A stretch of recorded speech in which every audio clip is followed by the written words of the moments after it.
Some veterinarians are recommending grain-free food to their clients. Others are telling pet owners to stay far away from it. So which side is right?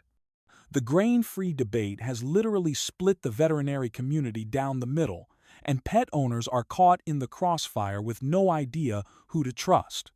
Today, I'm breaking down both sides of this controversy, what the science actually says, and most importantly, how to decide what's right for your pet. This isn't about trends or marketing. This is about your pet's health. Let's dive in. What is grain-free food? First, let's get clear on what grain-free actually means, because there's a lot of confusion out there. Grain-free dog food is exactly what it sounds like. Food formulated without grains. This means no wheat, corn, rice, barley, or oats. These grains are replaced with other carbohydrate sources, typically potatoes, sweet potatoes, peas, lentils, chickpeas, and other legumes. The grain-free trend started about 15 years ago, driven by the belief that dogs are carnivores who don't need grains in their diet. Marketing campaigns push the idea that grains are fillers, that they cause allergies, and that grain-free is more natural and ancestral. The pet food industry jumped on this trend hard. Grain-free foods were positioned as premium products, often costing significantly more than traditional foods. Pet owners wanted the best for their animals, so they switched in massive numbers. Here's what's important to understand. Grain-free doesn't mean low-carb or high-protein. When you remove grains, you have to replace them with something. Most grain-free foods replace grains with potatoes and legumes, which are still carbohydrates. Some grain-free foods actually have more carbs than grain-inclusive foods. The assumption was that replacing grains with these alternatives would be healthier. That assumption is now being seriously questioned. Why the veterinary community is divided. So why are veterinarians split on this issue? Let me break down both sides. Group 1.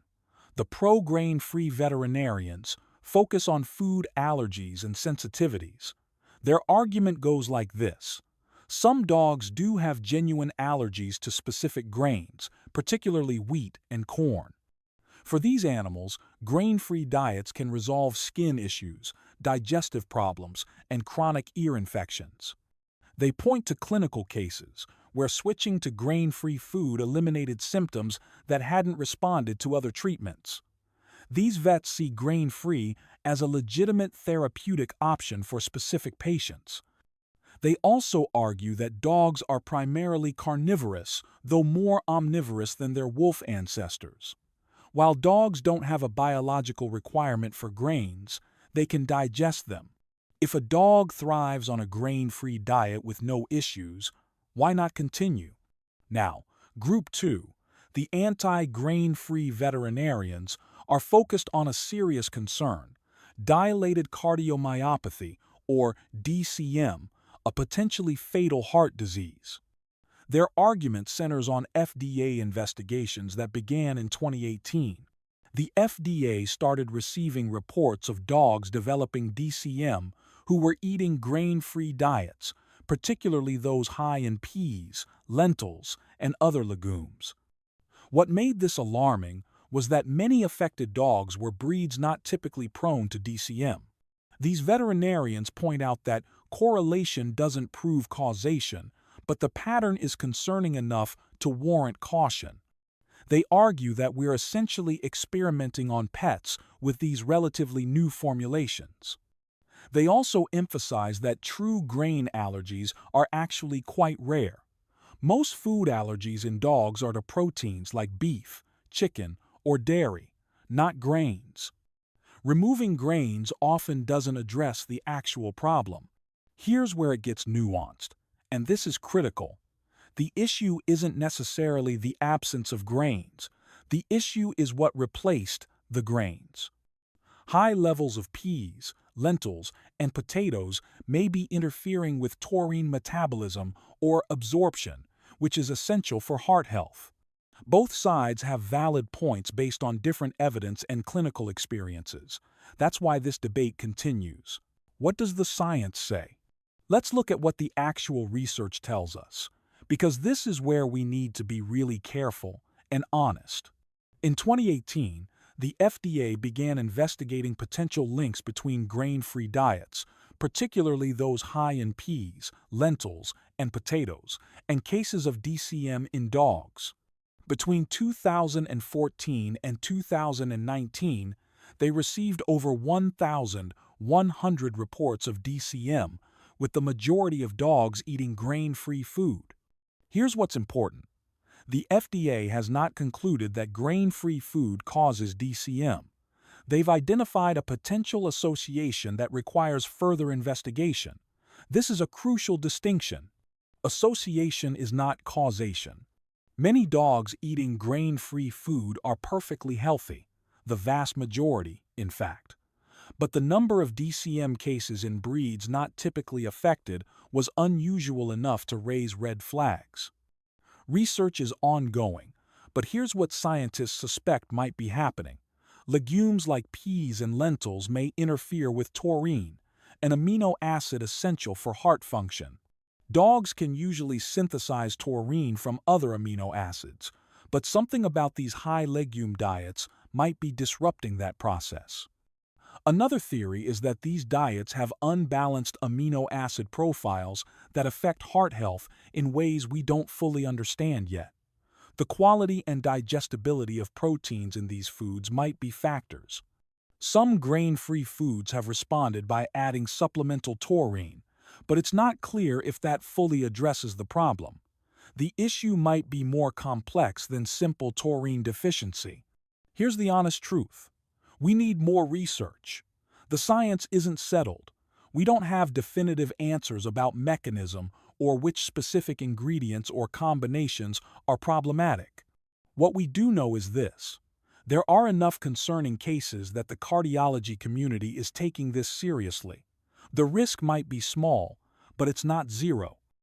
The key takeaway is that grain-free isn't definitively harmful for all dogs, but it's not the universally superior option it was marketed as. It's a tool that may be appropriate for some animals and potentially risky for others. When grain-free might be appropriate. So when might grain-free food actually be the right choice? Let's talk about legitimate reasons to consider it. First, documented grain allergies. If your dog has been properly diagnosed with an allergy to specific grains through elimination diet trials or testing, grain-free food makes sense.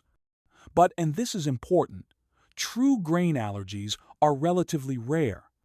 Most food allergies in dogs are to proteins, not grains. If your dog has chronic skin issues or digestive problems, don't assume it's the grain. Work with your vet to identify the actual allergen, which is often chicken, beef, or dairy. Second, some dogs with inflammatory bowel disease or other digestive conditions may benefit from grain-free diets as part of a comprehensive treatment plan. This should be under veterinary supervision with regular monitoring. Third, if your dog is on a limited ingredient or novel protein diet for medical reasons, you might end up with a grain-free food simply because that's how the formula is designed. That's different from choosing grain-free as a preventive or superior option. The key is that grain-free should be a therapeutic choice for specific medical reasons, not a default choice because of marketing claims. If you are feeding grain-free, work with your veterinarian. Get regular checkups, especially cardiac screenings if you have a large or giant breed dog. Monitor for any symptoms like lethargy, coughing, difficulty breathing, or exercise intolerance. Choose grain-free foods from companies that meet WSAVA guidelines. Employ veterinary nutritionists, conduct feeding trials, and have quality control measures. Not all grain-free foods are created equal. Rotate proteins and consider including some grain-inclusive meals if your dog tolerates them. Variety in diet is generally healthier than feeding the exact same food for years. When to avoid grain-free? Now let's talk about when you should definitely avoid or reconsider grain-free food. If your dog is a breed with genetic predisposition to DCM, think carefully before choosing grain-free. Breeds like Doberman Pinschers, Boxers, Great Danes, Irish Wolfhounds, and Cocker Spaniels already have higher DCM risk. Why add a potential additional risk factor? Large and giant breed dogs in general warrant extra caution. Many of the reported DCM cases were in larger dogs, particularly golden retrievers, which aren't typically DCM-prone breeds. If you're choosing grain-free purely because of marketing or trends, not medical necessity, reconsider. The cool factor or premium branding isn't worth potential health risks. If you're feeding grain-free long-term without veterinary monitoring, that's risky. At minimum, your dog should have annual cardiac checkups if on grain-free diets, especially as they get older. If your dog develops any cardiac symptoms while on grain-free food, switching immediately is important.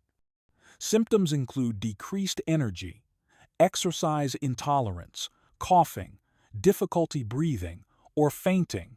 Here's something many people don't realize. If your dog has been eating grain-inclusive food their whole life with no issues, there's no reason to switch to grain-free. The "if it's not broken, don't fix it" principle applies here. Grains like rice, oats, and barley are easily digestible for most dogs and provide nutritional benefits. They're not fillers or junk ingredients when used appropriately in quality foods. The grain-free trend created an unfair demonization of grains. The truth is, grains aren't inherently bad. The issue is always about overall diet quality, balance, and what works for your individual pet. The bottom line. So what's the verdict?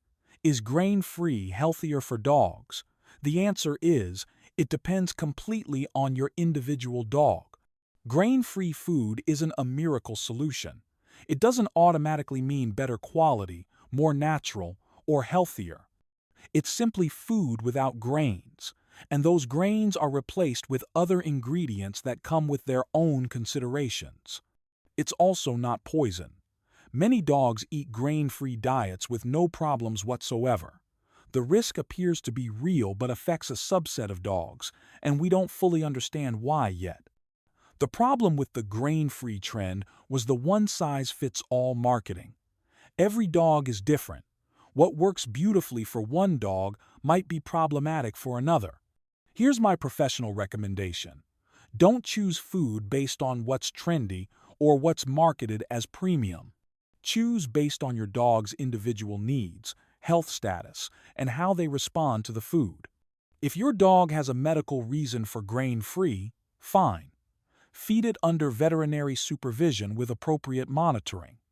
If your dog has no issues with grains, there's no compelling reason to avoid them. Look for foods from reputable manufacturers that meet nutritional standards, regardless of whether they're grain-free or grain-inclusive.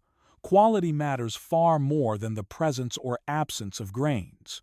And please, work with your veterinarian. They know your dog's health history and can guide you toward appropriate choices. Don't rely on pet store employees or internet forums for nutritional advice.